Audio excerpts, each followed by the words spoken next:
What up, what up, what up, Hype Squad? It's your boy Lucrecio coming at you with another video. If you're new, welcome to exceedthehype.com. And if you want to join this Hype Squad, go ahead and click the subscribe button. Alright, today's video is about the Memphis Grizzlies and how they're the forgotten team out west. Right? So, every year, Memphis puts together a pretty good season. They get a pretty good seeding. Well, last year they were the 7th seed, but usually they get a pretty good seeding, and nobody really gives them a chance to get out of the Western Conference, mainly because of the Spurs. The Spurs are the team that notoriously always basically eliminates them basically every year, so nobody really takes the Grizzlies seriously. But I'm here to tell you the Grizzlies are a sleeper out in the West, as they are every single year. So there's a couple things I like about the Grizzlies. If the Grizzlies ever got really good playoff seeding, I really think they could do some damage in the Western Conference. So let's talk about 2015. If you remember, 2015 was the first year of the Warriors dominance, the first year when they won their championship. If you look at their path to that championship, though, they beat Anthony Davis and the Pelicans in the first round. Okay, good. Then a lot of people believed Memphis was going to knock them off in the next round, and then Memphis just got injured. I believe Zach Randolph was injured, may have been a little nicked up or whatever. Marc Gasol, I think, was out that series, and then Mike Conley was in and out because his face was broken. I think he had a fracture in his face or something like that, so he was wearing a mask, and then he couldn't play. And I just really think Memphis is the type of team, if everything were to go right, they could possibly knock off the Warriors. And why do I say that? Well, Memphis has a style that clashes with what the Warriors do.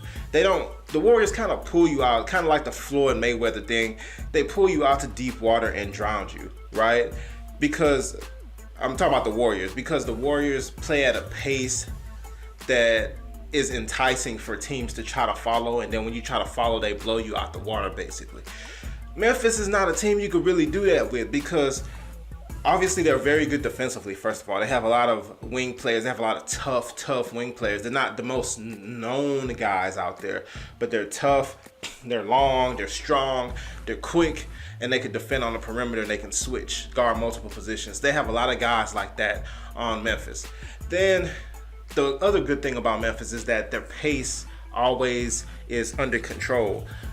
One thing that is beautiful in basketball, even though a lot of people will say that it's boring or whatever the case may be, but is watching Mike Conley operate that system that the Memphis Grizzlies play. Is because you literally see him trotting down court at the same exact pace, and getting the team in the offense every single play. Don't matter what happens. It doesn't matter, if it was just a fast break, if it was an easy basket, it doesn't matter what transpired before. Mike Conley will continue to keep doing what he's doing and controlling the pace of the game, keeping the pace where the Memphis Grizzlies can control it. Another thing is, Memphis Grizzlies are one of the few teams that still get buckets in the paint. Their offense is slow enough, and they play at a controlled pace enough that they can continue to get a healthy amount of buckets close to the rim, easy buckets from their good post players in Zach Randolph and Marc Gasol. So those are reasons I feel like can contribute, because one key I think to beat the Warriors is a controlled pace. Like you absolutely cannot. If Steph Curry comes down and shoots a contested three from like 28 feet away from the basket or whatever, you can't overreact to that. If he misses, he misses. You can't overreact. You can't get the rebound and push it. You just have to keep serving Golden State a steady meal, exactly a steady diet the whole game, basically. The minute you start playing fast with them and trying to run the ball back down their throats or whatever, they won, because they got you playing their style, and they'll beat you playing their style. And I think Memphis is one of those teams who won't ever fall for that trick, basically. However, Memphis did lose one of their very key players, and that's Zach Randolph. Zach Randolph has been Memphis for like the past 5 years or whatever, so he is a big contributor on offense. So they will have to find somebody to try to fill that void.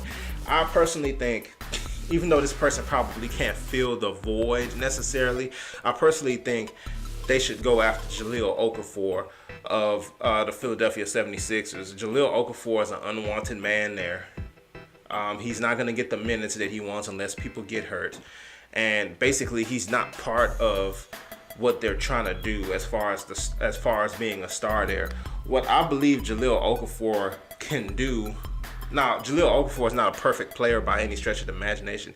He has an absolutely beautiful post-game game in the paint or whatever. It's old school, it's polished, it's very good, right?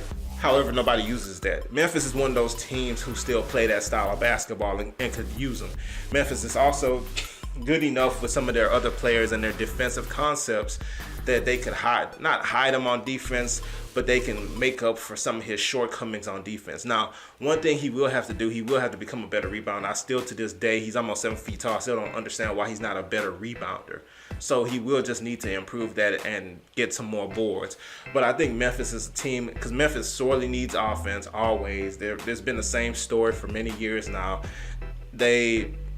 Because they play such a slow pace of the game, they get bogged down, and all of a sudden they can't score sometimes in the half court. Anytime you play a lot of half court ball, it happens. You will get to points where you won't be able to score in some possessions.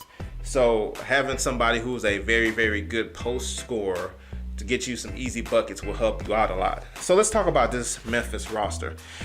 The guys they actually do have. We'll start off with Mike Conley. Mike Conley is by far one of the most underrated basketball players in the NBA. Like, every year he gives you consistent numbers. He gives you consistent points, consistent assists. He gives you leadership. He gives you, he's a character guy in a locker room. He's a leader on the court. Basically gives you everything you want from a point guard, and he does it year after year after year. He has no all-star appearances, even though he should. If he played in the Eastern Conference, he'd have a couple by now. Mike Conley, there's not more than you can say about Mike Conley. Another person, I think, Carmelo Anthony really makes me wonder sometimes, because if Carmelo Anthony was really, really interested in a winning situation and it couldn't work with Chris Paul and it couldn't work with LeBron or whatever, I would think Memphis would be a team on his list, because once again, it's a team that could cover up for some of his shortcomings on the basketball court. He's not known as a great defender. He could be on a team full of, really good defenders to kind of take some of the burden off of him defensively. And then once again, in a half-court set, sometimes Memphis struggles to score.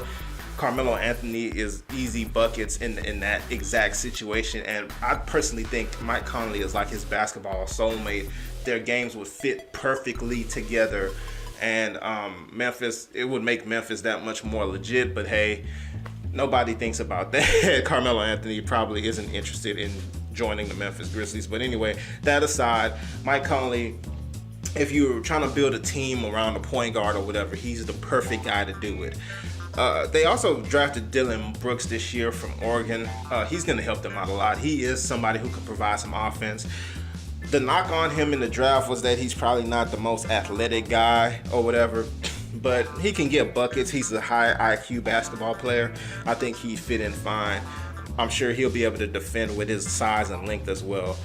Wade Baldwin, didn't get to see him a lot last year.